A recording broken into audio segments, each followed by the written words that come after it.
Disruptions resumed at Taiwan's Legislative Yuan on Tuesday, one day after the inauguration over parliament reforms.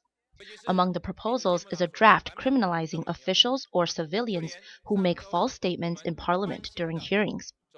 According to DPP legislators, the reform proposals include over 20 versions, many of which lack procedural safeguards. Please keep quiet in Parliament and respect the legislator who has the floor. Thank you.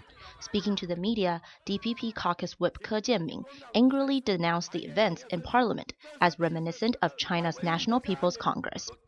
He argued that the opposition Kuomintang KMT and Taiwan People's Party TPP legislators at the speaker's podium were no different from Xi Jinping. Standing here, it feels like I'm at China's National People's Congress. All we ask is procedural justice. Without that, without negotiations and discussions, this parliament is already dead. Han tried to dispel arguments on the podium amid loud protests from the DPP. He announced a recess and discussions between parties before calling for voting by show of hands.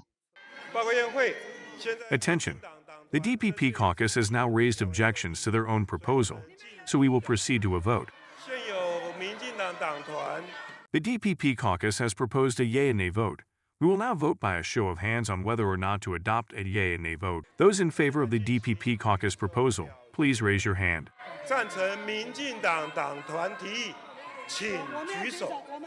Following Taiwan's presidential elections in January, the ruling DPP secured another term but failed to gain a majority in the Legislative Yuan, allowing the main opposition parties, the KMT and TPP, to gain influence.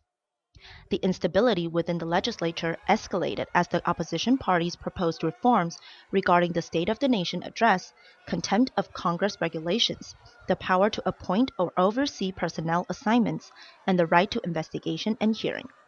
These reforms aim to give Parliament greater scrutiny and power over the government. During his inauguration speech on Monday, President Lai Ching-te emphasized unity and respect between the ruling and opposition parties.